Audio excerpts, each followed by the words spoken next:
اللهم اطوي عنا بعد السفر اللهم اطوي عنا بعد السفر اللهم اطوي عنا بعد السفر اللهم انت الصاحب فی السفر والخلیفۃ فی الاہل.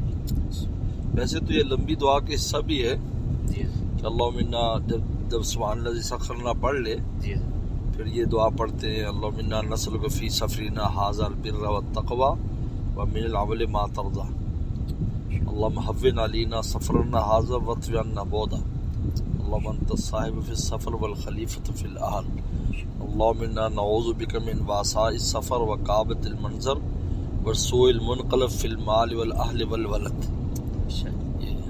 کابۃ المنظر یعنی ایسا کوئی تکلیف دہ منظر پیش نہ آئے اور کوئی ایسا ہی یعنی حادثہ پیش نہ آئے اور پیچھے بھی گھر بار میں خیر خبر خیر رہے کوئی ایسی خبر وہاں سے نہ ملے. تو لیکن اس میں سے یہ جو دو جملے ہیں یہ اکثر پڑھنے اللہم اطوی عنا بعد السفر وانت صاحب السفر والخلیفۃ فی الاہل اللہم اطوی عنا بعد السفر. بلکہ ایک حدیث شریف میں آتا ہے کہ اگلے کو بھی دعا یہ دے. اس لیے میں اکثر ساتھی جب جاتے ہیں نا تو دعا اللہم اطوی عنہم بعد السفر اللہ ان سے سفر کی دوری کم کر دے. اپنے نہیں پڑھتا اللہم اطوی عنی بعد السفر اللہ مجھ سے سفر کی دوری کم کر دے. تو جب بھی کوئی ساتھی جاتے ہیں تو میں اکثر یہ دعا پڑھتا ہوں جیسے آپ کی میں سفر پہ آ رہا ہوں جا رہا ہوں میں فوراً دعا پڑھ اللہم اطوی عنہ بعد السفر اللہ سفر کی دوری کم کر دے.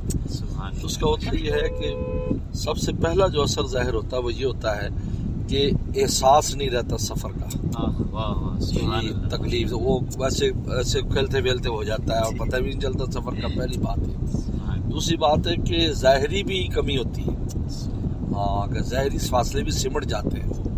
ہاں جی اللہ تعالیٰ کے لیے کچھ مشکل نہیں ہے وہ سمیٹ دیتے ہیں. تو ظاہری بھی سمیٹتے ہیں اور احساس کے اعتبار سے بھی. ہاں جی ابھی وہ ایک ساتھی ہمارے ساتھ تھے ابھی انہوں نے بتایا کہ میں یعنی گھر سے جب وہ جاتے ہیں اپنے کام پر 150-200 کلومیٹر پر تو انہیں بہت تھکن اور بہت تکلیف سی ہوتی ہے. لیکن اس دن وہ کہتے میں آپ کی طرف آیا یہاں سے پھر میں وہ گیا تو تقریباً کوئی 400-500 کلومیٹر سفر بن گیا 8 گھنٹے لگے. یہ کہا کہ بالکل کوئی تھکن محسوس نہیں ہوئی. وہ ساتھ اطلاع دیتے ہیں دعا کرتے ہیں یہ اس کا پھر ثمرہ ظاہر ہوتا ہے کہ وہ محسوس نہیں ہوتا سفر. بہت اہم بات ہے. ورنہ اگر سفر محسوس ہو تو بہت مشکل کام ہے سفر کر ہی نہیں سکتے. یہ الحمدللہ جو وسلم کی دعائیں وغیرہ ہیں نا یہ صرف تبرکن نہیں ہے اس میں حقیقت چھپی ہوئی ہے.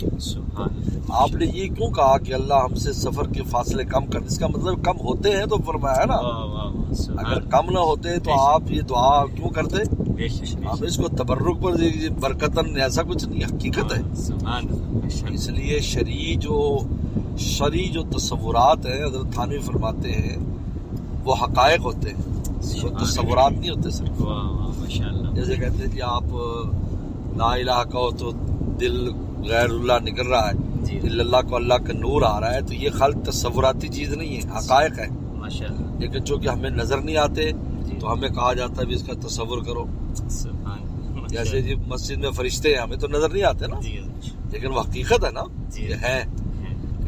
لیکن ہمیں بتایا بھی تم یہ تصور کرو کہ ہم فرشتوں کی صحبت میں بیٹھے ہیں تو یہ تصور حقیقت ہے. یہ حضرت خان نے بڑی قیمتی بات فرمائی اس سے بہت عقدے حل ہوتے ہیں کہ شریعت کے اندر جو تصورات ہیں اور یا اس سلوک کے راستے میں وہ حقائق ہوتے ہیں. تو آپ نے جب فرمایا کہ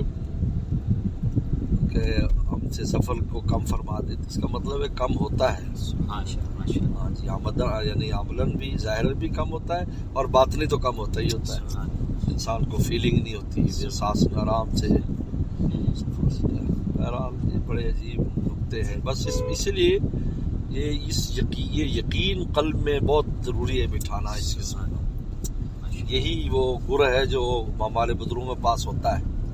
ہاں جی سنتے تو ہم سارے ہی ہیں لیکن ہم وہ بس ایسے سن لیتے ہیں اور بس اپنا وہ کر لیتے لیکن اس کی حقیقت قلب میں نہیں بیٹھتی. جن کے بیٹھ جاتی ہے وہ اس کے ثمرے سے بھی پھر جو نا مستفید ہوتے ہیں. ماشاءاللہ.